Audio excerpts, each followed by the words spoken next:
바이오주들 이야기를 했는데 신약 개발하면서 정말 우리의 그 뭐라 해야 될까요? 인간의 수명을 늘리기 위한 그런 신약 개발들 굉장히 많이 이어지고 있죠. 근데 약뿐만이 아니라 우리가 평소에 좋은 음식을 통해서 수명을 늘릴 수 있다면, 건강을 챙길 수 있다면 참 좋겠죠. 그런 산업도 많이 발달을 하고 있다고 합니다. 이른바 메디푸드, 메디컬과 음식, 푸드가 합쳐진 메디푸드라고 하는데요. 이게 어떻게 또 산업이 되고 어떻게 질병을 치료한다는 건지 같이 한번 배워보실까요? 미래생활사전 시간, 조가연 벤처캐피탈리스트와 함께합니다. 안녕하세요. 네, 안녕하세요. 왜 그 밥이 보약이다 이런 말은 하잖아요. 근데 이거는 진짜 음식이 보약이 되는 거예요? 치료가 되는 거예요? 이름을 부르자면 이제 메디컬 푸드 또는 메디푸드라고 얘기를 하고요. 그 한국말로 번역하면 의료용 식품이 됩니다. 보통 이제 치료나 건강 관리 목적으로 특수하게 만든 특수 건강식들을 지칭을 하고요. 사실 성장하고 있는 배경은 무엇보다 고령화 때문입니다. 고령화가 되다 보니까 이제 나이 든 인구들이 많아지고 당연히 기대 수명이 증가하면서 건강 관리가 중요해지기 시작했고요. 또 고령 인구가 많아지면서 함께 많아지는 것들이 이제 만성 질환들이 좀 많아지고 있는데 네. 이제 그렇다 보니까 뭔가 그 건강 관리를 위한 이런 특수 건강식 시장도 함께 성장하고 있고 기존의 일반적인 식품이나 일반적인 음료를 만들었던 기업들 또는 심지어 이제 약을 개발했던 제약사들도 이런 메디푸드, 메디컬 푸드 시장에 좀 진출을 하고 있습니다. 그러니까 환자 입장에서는 약물에만 의존하는 것이 아니라 네. 뭐 식생활이나 본인에게 필요한 영양 섭취를 좀 편하게 할 수 있고요. 또 메디푸드를 좀 넓은 의미로 보자면 환자뿐만이 아니라 좀 건강 관리 그 관심이 있는 일반 대중들도 사용할 수 있어서 중장기적으로는 이제 국민 전체적인 어떤 건강 관리 차원에서 좀 도움이 된다라고 보고 있습니다. 야, 근데 그게 치료가 되는 음식 하나하나 뭐 규제나 이런 것도 다 살펴볼게요. 그 메디푸드가 해외에서는 또 많이 이제 활성화되어 있나 봐요. 해외에서는 제도적으로는 어때요? 가장 많이 성장한 곳이 이제 북미 지역과 유럽 지역인데요. 미국 같은 경우는 이제 법률적인 용어로는 메디컬 푸드라고 부르고 있고요. 유럽, 호주, 뉴질랜드 같은 경우는 이제 FSMP라고 해서 이제 줄임말이긴 한데 FSMP라고 부르고 있고, 국내 같은 경우는 특수 의료 용도 식품, 일본은 특수 용도 식품 이렇게 서로 다른 명칭을 붙이고 있지만 어쨌든 큰 틀에서는 이제 메디컬 푸드, 의료용 식품들을 지칭을 하고 있습니다. 가장 먼저 도입된 게 미국인데 그 약을 관리하는 FDA 의료 당국뿐만이 아니라 식품으로서도 관련된 프로그램과 법령들이 잘 마련되어 있습니다. 그러니까 미국 그 식품의약품 FDA가 정의하고 있는 그 명칭을 보면 이 메디컬 푸드라고 하는 게 과학적인 원칙에 근거해서 의학적인 평가를 거쳐서 필요한 영양 요구량에 따라서 특정한 질병이나 상태에 적절한 식이 조절을 할 수 있도록 만들어진 그 가공된 식품이다라고 얘기를 하고 있고요. 다시 쉽게 풀어보면 환자마다 겪고 있는 질환에 맞춰서 필요한 영양 요구 내용들 또는 주의해야 될 어떤 영양들을 잘 걸러내서 다르게 구조를 짰다. 그리고 뭐 단백질이나 지방이나 탄수화물 같은 이런 영양 성분들의 그 함량을 질환에 맞게 제조했다라고 보시면 되겠습니다. 근데 많이 또 헷갈릴 수 있는 게 비타민이라든지 오메가3라든지 루테인이라든지 각종 건강기능식품 많잖아요. 그럼 이 건강기능식품이랑 메디푸드랑 뭐가 다른 건가? 이것도 좀 알려주세요. 일단 국내 정의로는요. 이제 우리가 뭐 건기식이라고 부르는 건강기능식품은 몸에 유용한 기능을 가진 특정한 원료나 성분을 사용해서 제조 가공한 식품을 이야기를 합니다. 그러니까 예를 들어서 건강기능식품 드시다가 이 통을 보시면 기능성 원료는 어떤 기능성이 있습니다라고 표기를 하게 되어 있고요. 그리고 식약처에서 실제로 그 원료가 몸에 그 목표로 한 기능을 갖는지를 이제 시험을 해서 과학적인 근거를 가지고 인정된 원료만 사용하게 되어 있습니다.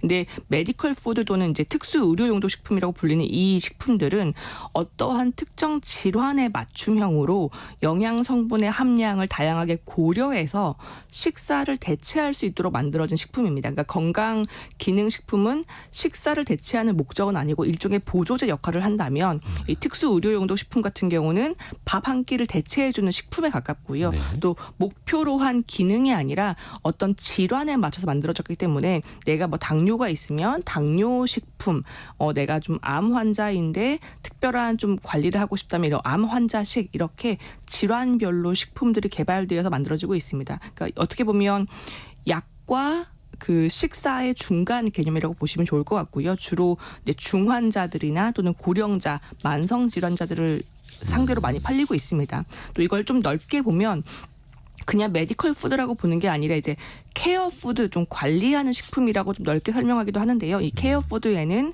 의료용, 어떤 질환용 음식뿐만이 아니라 좀 고령 친화적인 식품들 또는 일반적인 건강 관리를 위해서 좀 저염 또는 저당 식품들 이런 것들도 좀 넓게 포함은 하고 있습니다. 그러니까 건강기능식품은 확실히 아니고 약간 그 중간에 있는 건강기능식품보다는 그러니까 건강기능식품은 약간 그 식사를 대체하는 것들은 아니죠. 이게 그죠. 뭐 탄수화물, 단백질, 지방 모든 것들을 고려해서 만들어지진 않았고 하나의 기능성 원료를 가지고 만들어진 보조식품에 가까운 거고요. 이 메디컬 푸드는 한 끼를 통째로 대체할 수 식사가. 있다. 네. 식사가 될 수 예, 있느냐. 필요한 열량 아하. 칼로리도 맞췄고 거기에 들어가는 뭐 탄단지 조합이라든지 필요한 그 뭐 무기질 조합들도 다 되어 있다라고 보시면 좋겠습니다. 그리고 또 하나 중간에 전달해 드릴 게 10시 10분 기준으로 경기도 가평군 조종천 대보교 주변에 홍수주의보가 발령됐습니다. 가까운 곳에 계시는 분들은 이제 특히 조종천 주변에 계시는 분들은 안전한 곳으로 신속하게 대피하시길 바라겠습니다. 메디푸드, 메디컬 푸드를 이야기하고 있는데 건강기능식품은 요즘에 매장에서도 그렇고 인터넷에서도 그렇고 되게 쉽게 살 수가 있거든요. 메디컬 푸드는 어디서 살 수 있습니까? 이게 혹시 이제 메디컬이니까 처방전이 필요해요? 어때요? 이게 의사의 처방이 필요한 식품은 아닙니다. 이건 국내 기준이고요. 예. 한국 기준으로는 의사의 처방이 필요한 식품은 아니고 또 주의하셔야 될 게 이게 어떤 질병을 치료한다거나 어떤 질병을 예방해주는 목적도 아닙니다. 그리고 뭐 음식 섭취랑 연관성이 좀 낮은 뭐 치매나 디스크나 감기 같은 이런 식품, 이런 질환들은 메디컬 푸드에 해당되지 않습니다. 근데 국내에서는 그 의사 처방이 아니어도 사실 일반적인 온라인 쇼핑몰이나 약국 이런 온라인 그 몰에서 그냥 구입을 하실 수가 있고요. 다만 미국을 기준으로 하면 미국에서는 의사의 관리 감독이 들어가야 되고 환자에게도 여러 번 이 메디컬 푸드는 어떻게 먹어야 된다라고 그 섭취를 안내하고 있습니다. 그리고 그 미국 같은 경우는 일반 당뇨용 식단이나 그 임신부용 식단은 메디컬 푸드로 분류하지 않고 있어서 약간의 그 국가마다 분류나 판매 방법 또는 그 섭취 방법 차이는 있습니다. 아까 그 메디푸드, 뭐 이 메디푸드에 대해서 메디컬 푸드 이야기를 하고 있는데 이제 처방전은 우리나라 기준으로는 필요는 없고 다만 이제 관리는 또 하셔야 되겠고 이게 근데 최근에 나온 이야기가 아니에요? 50년이나 된 거예요? 메디푸드가? 메디컬 푸드라고 아주 일반적인 대중들이 시장에서 이야기하기 시작한 것은 거의 1970년대, 80년대까지 거슬러 올라가고요. 개발되기 시작한 건 1940년대로 올라갑니다. 미국 FDA가 의료용 식품을 당시에는 메디컬 푸드가 아니라 이제 특수 식이요법용 식품이라고 명칭을 하면서 1940년대부터 굉장히 심각한 질병을 가진 환자들을 대상으로 개발을 하기 시작을 했고요. 그래서 원래 1950년대에서 1970년대 사이에는 이 메디컬 푸드가 식품이라기보다는 약에 가까웠습니다. 실제로 그렇기 때문에 관련된 법령이 어떤 식품관리처라기보다는 이제 FDA가 그 희귀 그 질환 관련된 영역에서 이 메디컬 푸드를 관리하기 시작했고요. 당시에는 유전적으로 대사 질환이 있는 분들, 그래서 특정한 음식을 섭취하기 어려운 분들, 굉장히 소수의 희귀 질환자를 대상으로 개발이 됐었고 의료인이 감독하는 하에서만 섭취할 수가 있었습니다. 그러다가 1970년대를 거치고 80년대를 거쳐오면서 이 메디컬 푸드가 특수 질환자가 아니라 좀 일반 중증 질환 또는 일반 만성 질환자도 먹을 수 있도록 좀 그 범위가 넓혀지면서 지금 우리가 생각하고 있는 메디컬 푸드 시장에 정착되기 시작했고요. 유럽 같은 경우도 이 특수 영양 사용이 필요한 환자들을 대상으로 1970년대부터 관련된 법령이 만들어지면서 사실은 뭐 근 50여 년 정도 이미 성장해 왔던 시장이라고 볼 수 있겠습니다. 아까 케어푸드라는 것도 말씀해 주셨잖아요. 케어푸드랑 메디푸드랑은 그거 어떻게 다른 거예요? 메디푸드는 좀 더 좁은 범위, 케어푸드는 특정한 질환이나 건강상의 문제가 없어도 일반적인 건강 관리 목적으로 먹을 수 있는 좀 더 넓은 범위라고 보시면 될 것 같고요. 그 우리가 흔히 먹는 뭐 단백질이 좀 많이 들어가 있는 고단백 식품들 네. 또는 뭐 저염식품, 저당식품 이런 것들을 모두 포함해서 케어푸드라고 보고 있습니다.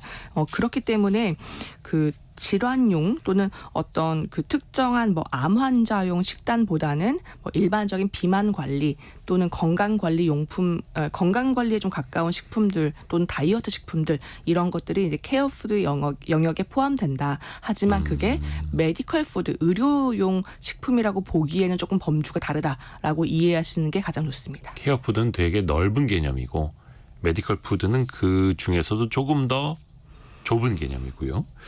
하나하나 배워갑니다.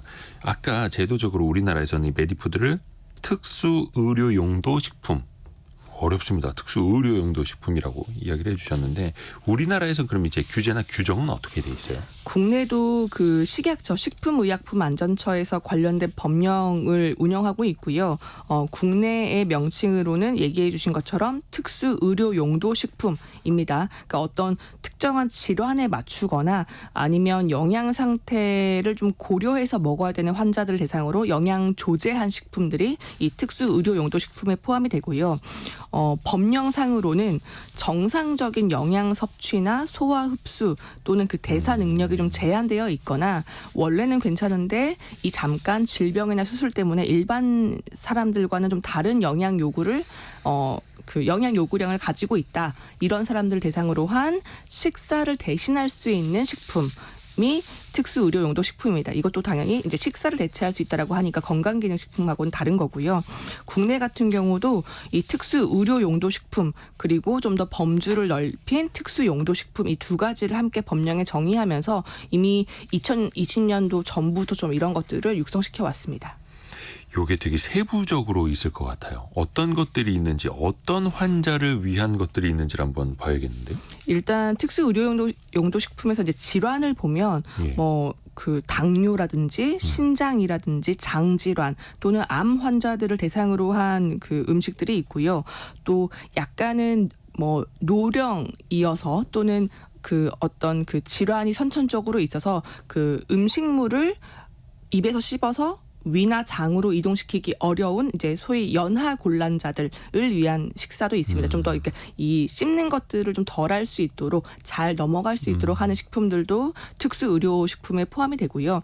또 선천적으로 어떤 대사 질환이 있거나 이제 좀 영유아들을 위한 특수 조제 식품 이런 것들도 포함이 되긴 합니다. 그래서 국내에서는 이미 식약처가 당뇨나 신장 질환이나 장 질환, 뭐 선천적인 대사 질환 그리고 최근에는 폐 질환자용 식사까지 그 허가를 하면서 거의 제가 알고 있기로는 한 15개 질환을 대상으로 한 이 질환별 특수 의료 용도 식품이 인정받아서 운영되고 있습니다.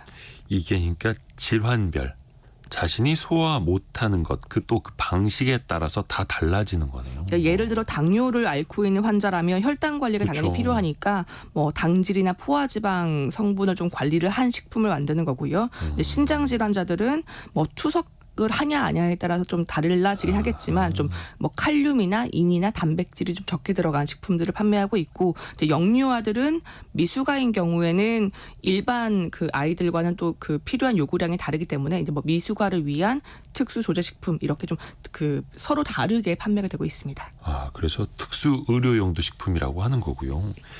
그러면 이걸 아까 뭐 예를 들어서 잘 씹지 못하는 분들을 위해서 뭐 마시는 방식도 생각해 볼 수 있을 텐데 어떤 방식으로 먹습니까? 이것도 되게 다양할 것 같네요.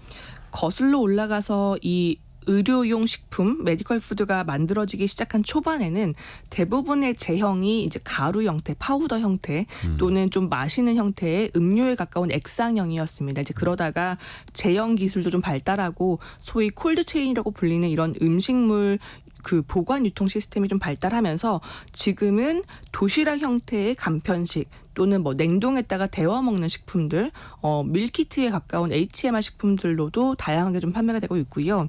실제로 온라인 쇼핑몰로 들어가 보시면 생각보다 다양한 그 도시락 형태의 메디컬 푸드를 주문하거나 이제 구입해 보실 수 있습니다. 그리고 그 식약처 같은 경우도 과거에 뭐 액상 형태나 분말 형태 또는 이 그 겔 형태의 이런 그 의료 식품뿐만이 아니라 뭐 도시락 형태, 즉석 조리 형태, 밀키트 형태도 이미 허가를 해가지고 분류해서 관리를 하고 있고요. 이게 밀키트 형태나 도시락 형태가 필요한 게 사실 환자가 병원에 그 입원해 있으면 네. 이제 그 질환을 고려한 병원 식단이 나오잖아요. 병원밥. 예. 근데 이제 퇴원을 하거나 내가 이제 계속 관리를 해야 되는 만성 질환자라면 병원 식사를 계속할 수 없다 보니까 이렇게 메디컬 푸드를 이제 스스로 먹을 수 있도록 또는 도시락 형태로 먹을 수 있도록 이제 배달해 주는 것들도 좀 서비스를 하고 있습니다. 실제로 국내에서 팔리고 있는 특수 의료용도 식품의 뭐 55% 많게는 60% 정도가 그 가루나 이런 그 액상 형태가 아니라 도시락이나 밀키트에 가까운 이 식단 형태로 제공되고 있다라고 하고요. 예. 다만 한국은 이런 식단 형태도 특수 의료용도 식품에 포함을 하고 있지만 미국이나 유럽, 호주, 뉴질랜드 같은 곳들은 이런 식단형 제품은 그 법령에서 정의한 메디컬 푸드에는 포함되어 있지 않습니다. 약간 뭐 식문화가 또 다르기도 하고 많은 분들이 그 병원밥은 정말 맛없다고 하는데 조미료가 잘 안 들어가잖아요.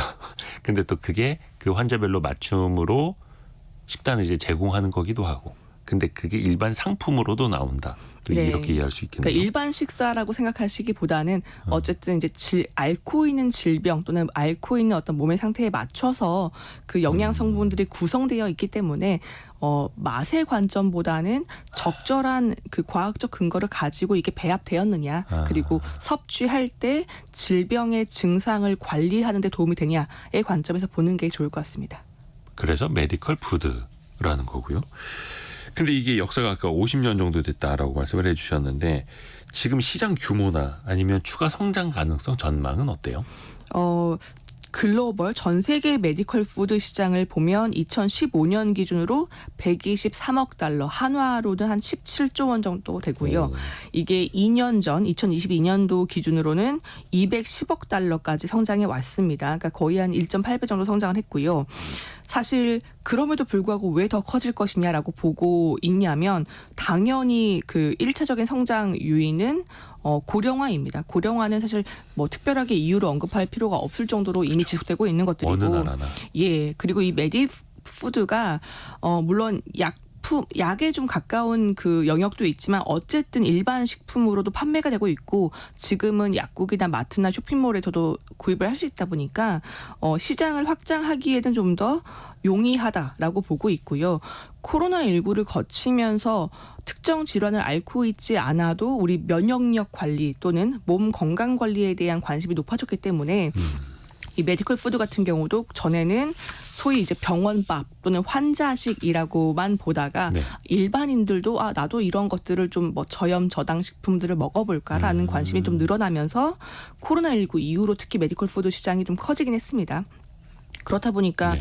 미국 같은 경우는 사실 가장 큰 시장이기도 하면서 가장 많은 처방이 이루어지고 있는데요. 미국 같은 경우는 이제 의료 종사자들이 환자들에게 빠른 건강 회복을 위해서 되도록이면 메디컬 푸드를 많이 먹어라라고 처방을 해주고 있고요.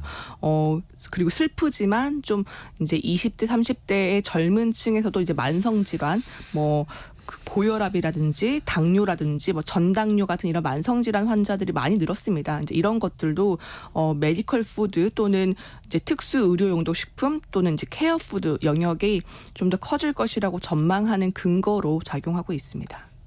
이른바 성인병이라고 하는 뭐 고혈압, 당뇨 등등 이런 만성 질환자가 늘어날수록 이 메디컬 푸드 시장도 또 넓어지는 거네요.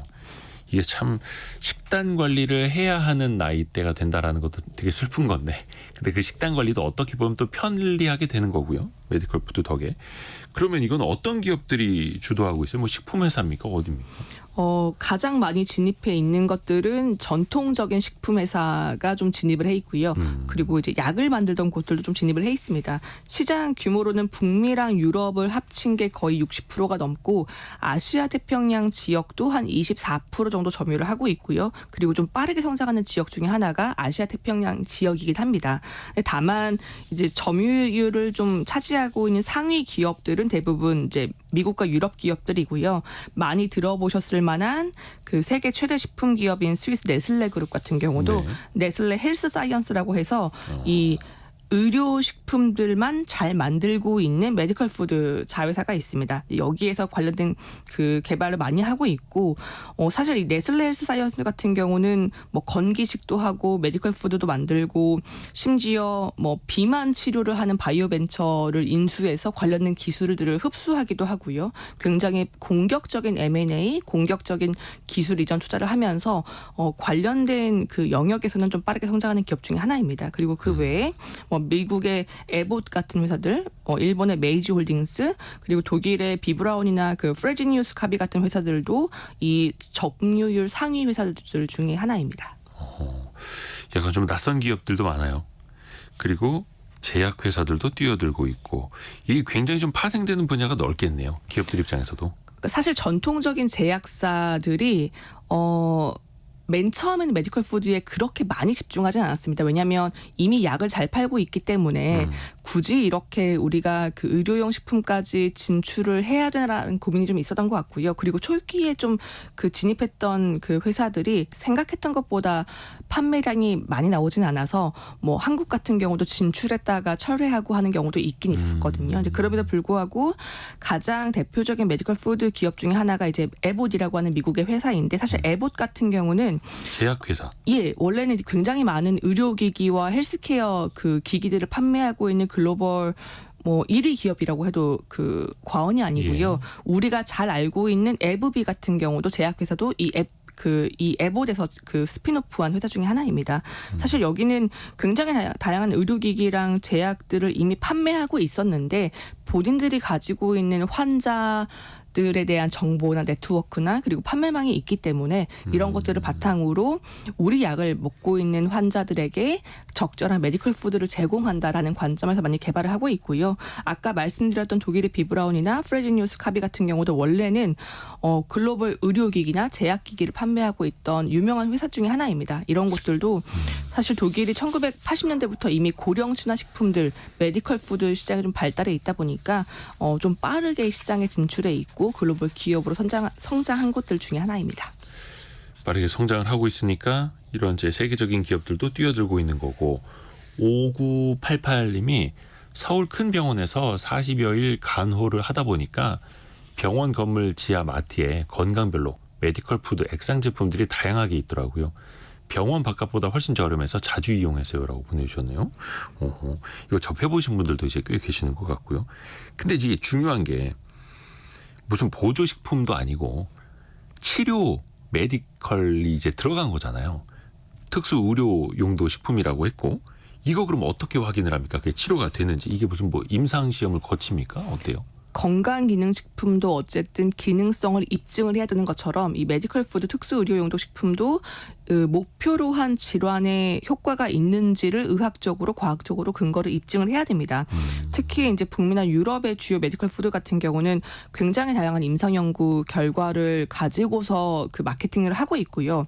앞서 말씀드린 그 에봇 같은 경우도 본인들이 판매하고 있는 뭐 아미노산 보충제 이런 것들은 우리가 임상을 통해서 수술 후 만성 그 상처라든지 그 수술에서 회복하고 있는 환자들에게는 우리 아미노산 보충제가 상처 치유를 촉진해주는 효과가 입증됐다라고 얘기를 하고 있고 독일의 그 프레지니우스 카비의 에너지 음료 같은 경우는 우리 고령자들이나 암 환자들이 근육량을 유지하고 회복하는데 임상적으로 효과가 있었다라는 것들을 본인들의 판매 페이지에서 정보를 제공하고 있습니다. 사실 미국 같은 경우는 아까 말씀드렸던 것처럼 최초의 메디컬 푸드가 의약품의 관점에서 개발이 됐고 그렇기 때문에 메디컬 푸드를 식품이지만 희귀의약품법을 통해서 관리를 하고 있습니다. 이제 그만큼 우리는 임상 연구의 결과를 보겠다라는 거고요.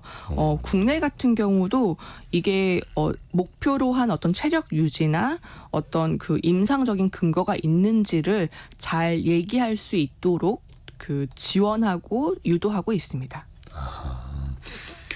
고령자 대상으로 근육량이 유지가 되는 에너지 음료도 있는 거고요. 신기합니다.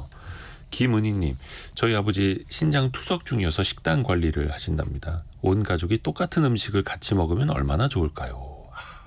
온 가족이 식단에 이제 차등을 두지 않고 똑같은 음식을 먹을 수 있다는 것도 사실은 그 행복 중에 하나인데. 그러니까 사실 메디컬 푸드 그 쇼핑몰 가 보시면 그 되게 먹기 좀 꺼려지는 어떤 굉장히 건조해 보이는 그런 식단보다는 요즘에는 파스타도 나오고요. 뭐 함박 스테이크도 있고 다만 그 함량들을 조절해서 영양. 그러니까 먹어도 문제가 없는 정도로 잘 만들어진 식단들이 많이 판매되고 있습니다. 내가 내 건강 때문에 특정 음식을 아예 못 먹는데 그 음식에서 특정 성분을 제거한다면 먹을 수 있어. 이러면 이제 맞춤이 되는 거네요. 신기합니다. 근데 앞에서 제약사들도 이걸 한다고 했잖아요. 근데 기존 약에 대한 의존도가 좀 줄어들고 의료비가 낮아지면은 제약사들한테는 또 안 좋은 영향 아닙니까? 그러니까 이게 메디컬 푸드가 그 주의를 해야 되는 점이 이게 질병을 예방하거나 질병 자체를 치료하기 위한 목적은 아닙니다. 그러니까 특수 의료 용도 식품인 것은 그 질환을 앓고 있는 사람에게 그 질환에 맞춘 특성이 뭐 악화되거나 또는 그 회복하고 있는 것들을 좀 지원할 수 있도록 맞춤 영양을 만들어 놓은 것이지 질환을 치료하는 것이 아니기 때문에 사실 약물이라고 생각하시면 안 될 것 같고요.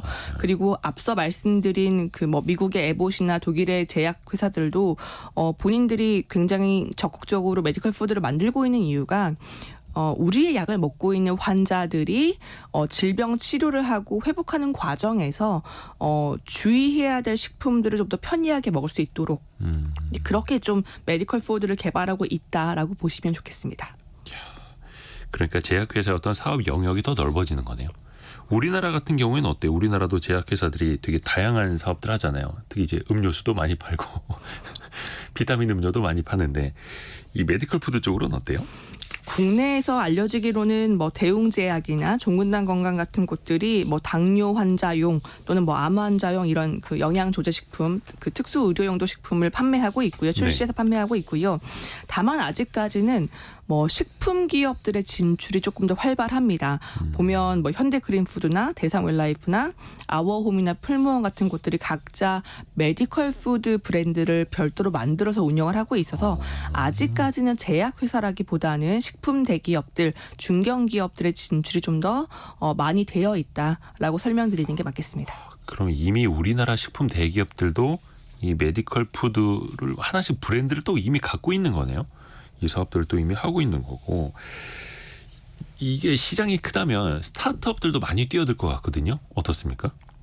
스타트업들 입장에서는 아직은 초기 진출 단계라고 볼 수 있을 것 같고요. 아직까지는 식품 대기업들이 좀 더 점유율을 가지고 있는 상태에서 이제 국내 스타트업들도 좀 진출을 하고 있다라고 보는 게 맞습니다. 왜냐하면 이 특수 의료용도 식품 같은 경우는 그냥 그 만들어서는 안 되고 또 식약처에서 관리하는 제조 시설과 그 공법과 제형들 이런 것들 다 입증을 해야 되기 때문에 스타트업들이 아주 쉽게 진출할 수 있는 시장은 아직까지는 아니었던 것 같습니다. 국내 같은 경우는 또 좀 활발하게 진출해 있는 스타트업들 중에 이제 메디솔라라고 하는 기업이 있는데요.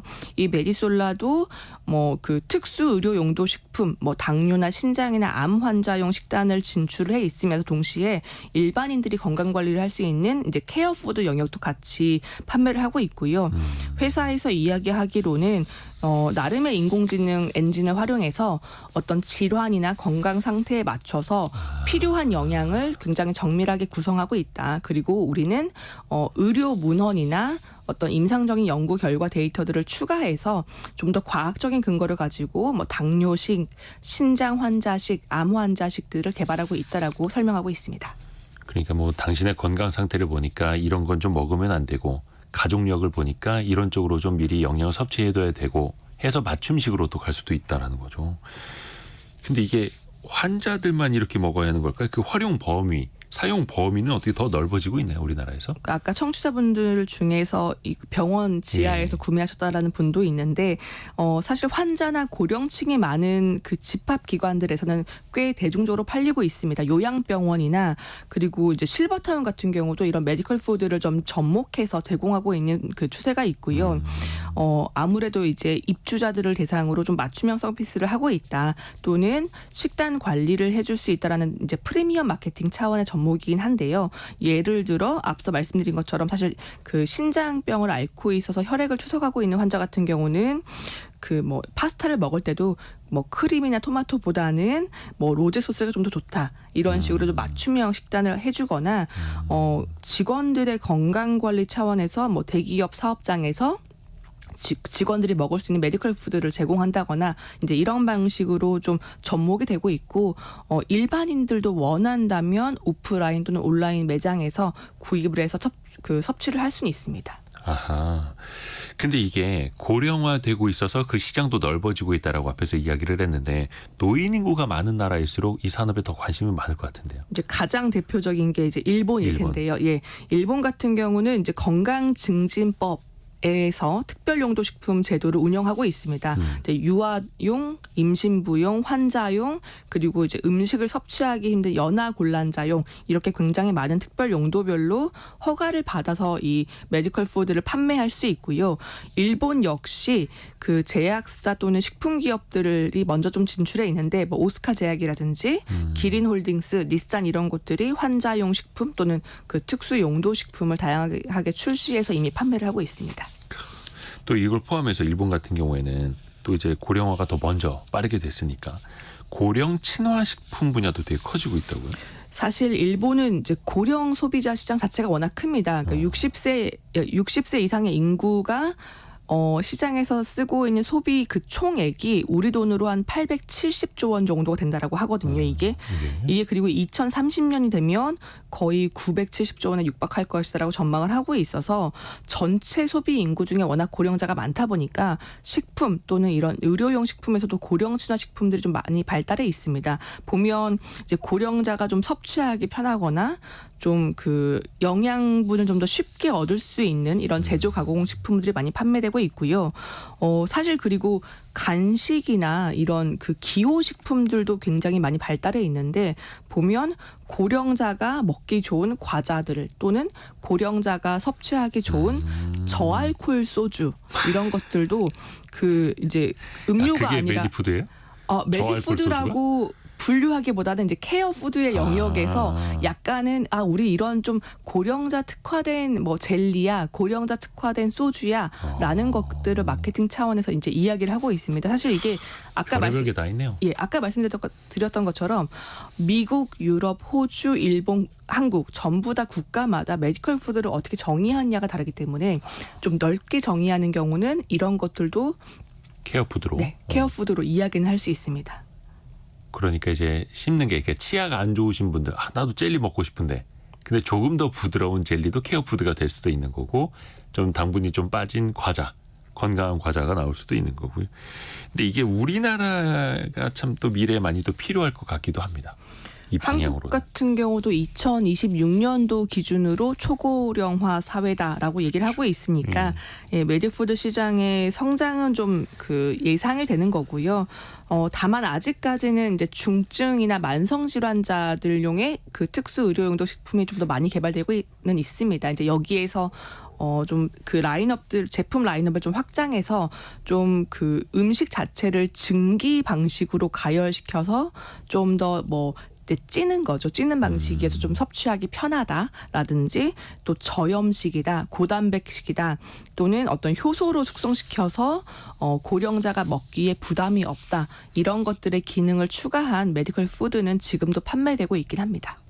근데 이게 먹는 거다 보니까 또 특히 이제 몸이 좀 안 좋으신 분들이 드시는 거다 보니까 검증이 더 철저해야 될 것 같은데요. 당연히 메디컬 푸드 또는 특수 의료용도 식품으로 허가를 받기 위해서는 국내 식약처 검수를 거쳐야 되고요. 네. 또 생산 시설에 대한 점검도 이루어지고 있습니다. 생산 시설까지. 예, 앞서 말씀드린 그 국내 스타트업 같은 경우도 사실 뭐 대형 병원과 함께 임상 중재 연구도 하고 있고요. 네. 그렇게 함으로써 우리가 의학적인 또는 과학적인 근거를 가지고서 메디컬 푸드를 판매하겠다라는 노력들은 굉장히 많이 이루어지고 있고 사실 이런 메디컬 푸드의 임상 연구를 많이 하는 곳들이 아무래도 어떤 질환별로 맞춤형 영양을 좀 더 잘하고 있지 않을까라는 생각은 듭니다. 맞춤형 메디푸드 이게 더 커질 것 같습니다. 예, 사람들 사이에서도 많이 필요할 것 같고 이게 혹시 아까 뭐 병원에서 사셨다는 분들도 있고 한데 집에서도 이걸 편하게 받아볼 수 있는 방법이 있나요? 요즘에는 배달로 많이 하고요. 뭐 구독형도 있고 일반 배달형도 있습니다.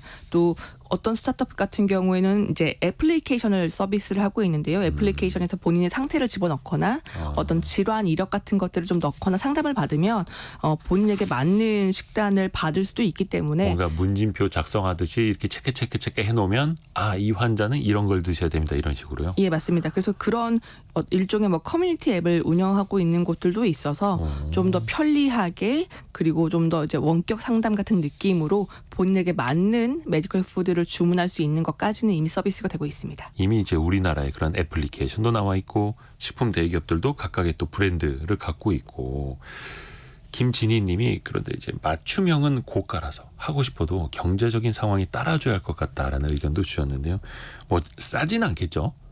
그러니까 메디컬 푸드가 일반 식품도 물론 개발하는데 여러 가지 관리 감독이 필요하겠지만 예. 일반 식음료보다는 규제나 그 요구하는 이제 수준이 높다 보니까 그리고 이제 개발하려면 여러 가지 영양 조합도 해야 되고 심지어 앞서 말씀드린 국내 스타트업처럼 이제 임상 중재 연구도 해야 되고 하다 보니까 뭐 R&D 비용이라고 불리는 이제 기술 개발 비용은 많이 들어가고 그런 것들이 가격에 반영될 수밖에 없기는 합니다. 또 메디푸드 중에 그 원재료들의 이제 적지 않은 부분들이 이제 수입되는 부분도 있다 보니까 이런 것들은 이제 공급망 수급이 어떻게 되냐에 따라서 가격이 좀 들쑥날쑥하기도 하고요. 다만 많은 식품 기업들, 스타트업 그리고 제약사들까지 관련된 메디컬 푸드 그 브랜드를 론칭하거나 시장에 진출해 오고 있어서 사실 시장에 참여자가 늘어나면 당연히 가격 경쟁을 하게 되고 자연스럽게 이제 가격이 내려갈 수밖에 없기 때문에 조금 더 시장이 성숙하면 가격 부담도 좀 줄어들지 않을까라는 추정은 하고 있습니다. 사실 북미나 유럽 같은 경우도 시장이 개화하기 시작해서 1980년대랑 지금을 비교해 보면 사실 선택지도 굉장히 넓어졌고 가격대도 굉장히 낮아졌거든요. 이제 그런 것들도 한국에서 좀 기대해 볼 수 있지 않을까라는 생각입니다. 시장이 커지는 만큼 공급자도 많아지고 그래서 또 가격이 내려가야 또 더 대중화될 수가 있겠죠. 시장 전망도 당연히 이건 또 커질 수밖에 없을 테고요. 고령화 추세에 따라서. 오늘 조가연 벤처 캐피탈리스트와 함께했습니다. 저도 처음 들어본 메디푸드.